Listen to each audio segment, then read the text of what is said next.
Masih berkaitan dengan sungai, kali ini kita akan bahas tentang klasifikasi sungai. Klasifikasi yang pertama adalah sungai berdasarkan volume jumlah air yang mengalir. Ini sungai yang pertama berdasarkan debit airnya, ada istilahnya sungai permanen atau sungai episodik.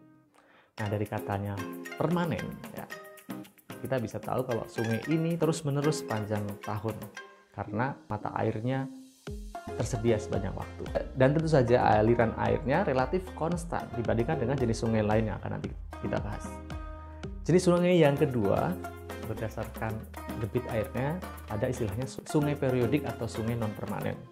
Periodik dari kata periode artinya waktu, jadi sungai ini kondisi debit airnya berbeda dari waktu ke waktu. Kadang alirannya banyak, kadang alirannya sedikit. Tergantung apa? Tergantung musim yang berjalan. Pada saat musim penghujan, sungai ini tentu debit airnya tinggi. Dan pada saat musim kemarau, sungai ini memiliki debit yang cukup kecil. Dan yang ketiga ada sungai ephemeral. Sungai ephemeral ini adalah sungai yang pada waktu musim penghujan ada. Tapi pada musim kemarau, alirannya sama sekali tidak ada. Nanti ketika ada hujan lagi, maka sungai ini kembali mengalirkan air. Jadi muncul hilang gitu ya.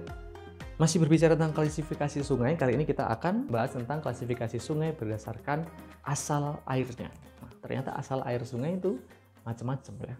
Dari mana saja sungai itu berasal? Mari kita bahas.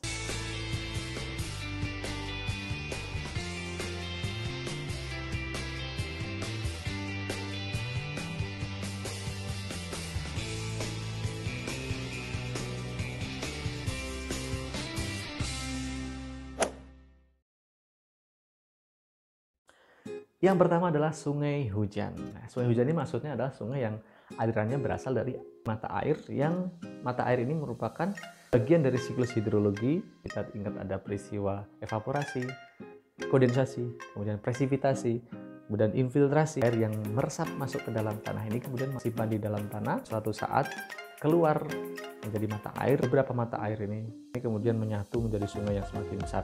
Sungai seperti ini kita sebut sebagai sungai hujan. Hal yang paling penting dari keberadaan sungai hujan ini adalah bahwa kita bisa turut serta dalam menjaga kelestarian aliran sungai. Keberadaan ataupun kelestarian dari sungai hujan ini sangat tergantung dari kondisi vegetasi di daerah hulu sungai. Hulu sungai yang terdapat banyak hutan, terdapat banyak vegetasi, ini menyebabkan banyaknya infiltrasi yang masuk ke dalam tanah.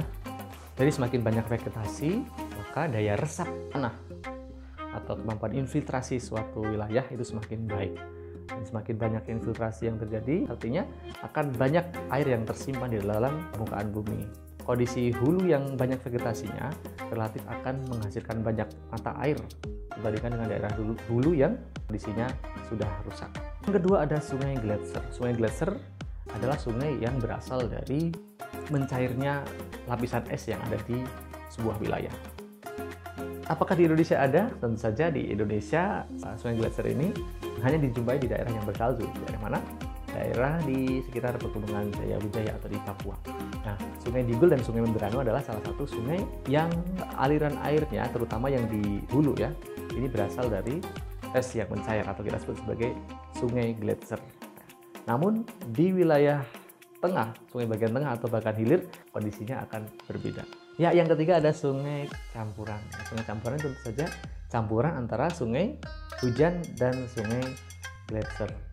Air sungai yang ada di sungai tersebut berasal dari dua. Yang pertama dari es yang mencair, kemudian bercampur dengan air hujan atau air yang berasal dari mata air di sekitar sungai.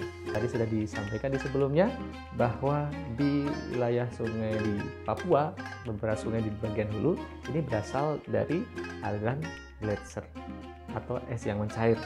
Namun ketika sudah masuk ke pertengahan, maka akan ada aliran mata air yang masuk ke dalam sungai ya, menjadikan sungai ini campuran antara sungai gletser dan sungai hujan. Nah, demikian pembahasan tentang klasifikasi sungai. Sampai ketemu di pembahasan selanjutnya.